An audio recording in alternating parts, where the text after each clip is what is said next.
Assalamualaikum warahmatullahi wabarakatuh. Halo guys, berjumpa lagi di channel El Farigi.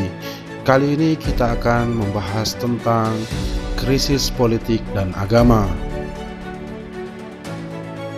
Tentu semua kita tahu bahwa perbedaan signifikan dari agama Islam itu adalah aturannya yang begitu rinci, yang semua itu tidak lain untuk kebaikan pemeluknya.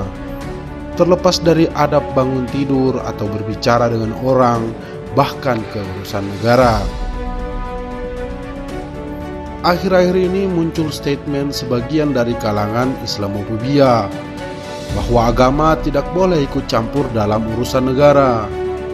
Tidak sedikit juga dari mereka setuju jika agama ikut andil di dunia politik.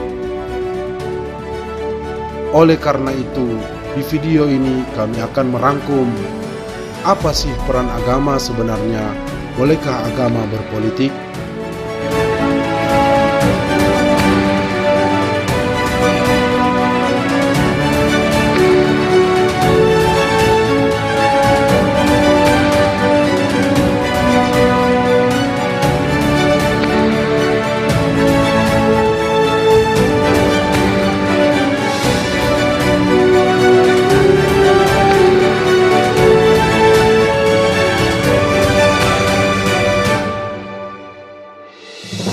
Bagi setiap negara, ada sistem dan kendalinya masing-masing. Beragam teori yang diterapkan di berbagai negara seperti komunis, kapitalis, demokrasi, sistem kerajaan, bahkan khilafah, mengantarkan kita pada kesimpulan bahwa suatu negara tidak bisa terlepas dari sebuah sistem agar masyarakatnya bisa hidup dalam kemakmuran.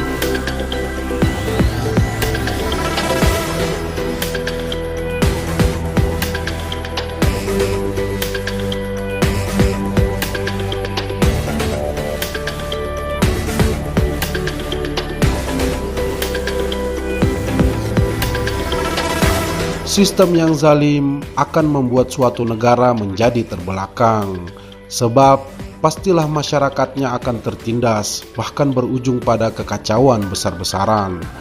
Di Indonesia sendiri menganut sistem demokrasi, yang mana sistem ini mengajarkan kita bahwa semua dimulai dan diakhiri oleh rakyat, dari rakyat, dan untuk rakyat. Sistem ini dinilai sangat cocok dan dapat membantu masyarakatnya yang notabene dari berbagai ragam budaya serta adat istiadat. Berbeda dengan sistem komunis misalnya, yang sistem pemerintahannya searah. Rakyat tak bisa berbuat apa-apa, hanya bisa tunduk pada aturannya. Semua teori ini merupakan hal yang bagus, tergantung kecocokan suatu negara dan masyarakatnya.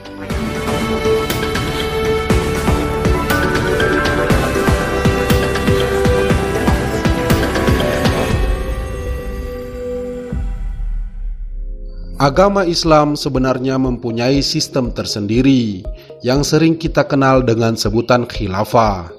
Tapi ini bukanlah suatu keharusan.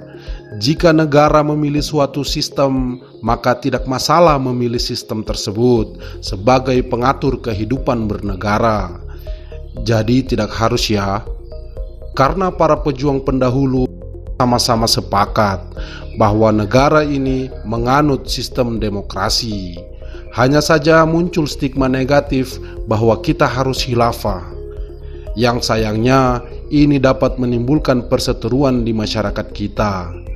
Ya, otomatis negara menolak kehadiran khilafah di bumi Indonesia kita tercinta.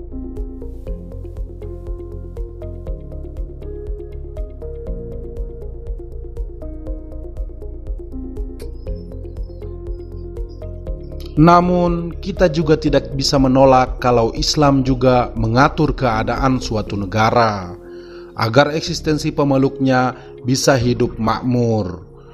Bagi penganut agama Islam, agamalah yang lebih dahulu ketimbang apapun. Misalnya ketika masyarakat berbenturan dengan toleransi, maka Islam akan merujuk pada asas dasarnya, yaitu Al-Quran. Begitu cara Islam mengatur pemeluknya. Jadi setiap masalah yang dihadapi, maka seorang muslim wajib mengambil referensi di dalam Al-Quran. Pun dalam urusan berekonomi, sosialisasi, maupun bernegara, Islam harus tampil di depan sebagai tolok ukur antara yang hak dan yang batil. Karena bagi seorang muslim percaya, mustahil agamanya bisa membawa dirinya ke dalam kesengsaraan.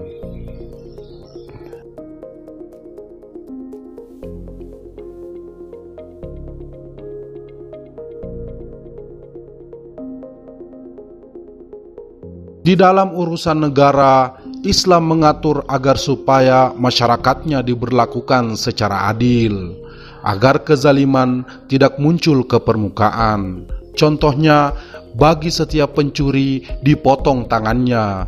Ngeri kali. Tapi begitulah Islam. Ia sangat keras terhadap kezaliman.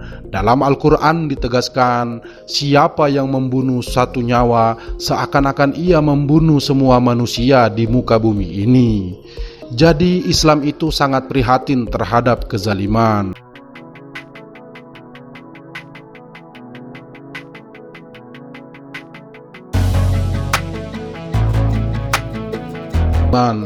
Menuntut pemerintahannya harus adil seadil-adilnya. Dalam perspektif ini guys, bukan masalah suatu negara memiliki sistem beragam, akan tetapi harus mengedepankan keadilan dan menumpas kezaliman. Dengan begitu, cita-cita bernegara akan terlaksana, yaitu memakmurkan masyarakatnya.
Nah, jadi apa hubungannya Islam dengan politik ya?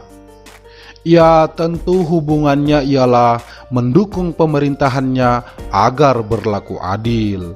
Jika tidak, maka bersiaplah seluruh umat Islam akan turun ke jalan. Tapi guys, dalam kedudukannya kita harus menilai Islam itu sendiri, bukan pemeluknya. Karena bisa jadi keislaman seseorang tercoreng. Tidak sedikit kita saksikan betapa memalukan berapa banyak yang menunggangi agama demi kepentingan syahwatnya guys. Maka yang harus dibenahi adalah attitude-nya, bukan Islamnya. Islam adalah rahmatan lil alamin guys.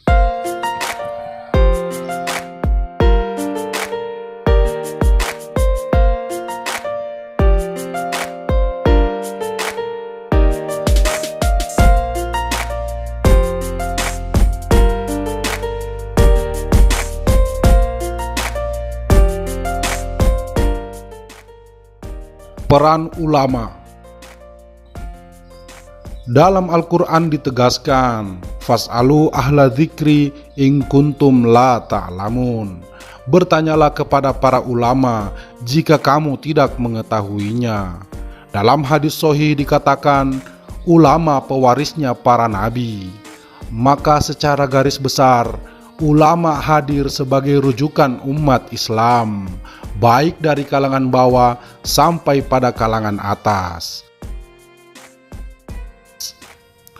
Layaknya sebuah kompas, jika menjauhi para ulama, maka dipastikan kita akan kehilangan arah.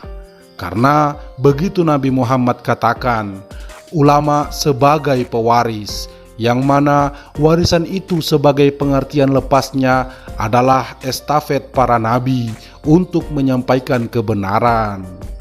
Kita harus sampingkan dulu prasangka kita terhadap para ulama sekarang ini. Karena keterbatasan waktu, kami tidak bisa menjelaskan perihal ulama akhir zaman. Sebagai gantinya, kita taati saja amanah Nabi kita Muhammad SAW. Sisanya kita akan bahas di masa datang jika diperkenankan. Kesimpulannya, agama datang membawa rahmatan lil alamin, penjaga kedamaian di muka bumi ini. Jangan sekali-kali kita menilai pemeluknya. Bisa saja kita khilaf, tapi pandanglah ia sebagai agama yang sempurna. Perlahan tapi pasti kita berbenah diri, mencintai saudara-saudara kita dan mencintai negara kita dengan menyebarkan kebaikan dan meninggalkan keburukan. Jangan sekali-kali kita mengklaim bahwa agama tidak pantas ikut berpolitik, atau kita berkata, "Hei, jangan bawa-bawa agama." Sejatinya karena peran agamalah kehidupan berbangsa dan bernegara menjadi makmur. Tengoklah sejarah terdahulu, ratusan bahkan ribuan kaum dihancurkan oleh Allah Subhanahu wa Ta'ala karena tindak kezaliman yang terjadi kala itu. Maka sepatutnya kita belajar dari sejarah. Tidak penting suatu sistem yang akan dibangun berjalan di atas sistem, tapi tetap mengedepankan agama agar setiap tindakan menjadi kebijakan yang tepat. Semoga kita semua senantiasa diberikan ilmu yang membawa kepada kebenaran. Amin, amin ya rabbal alamin.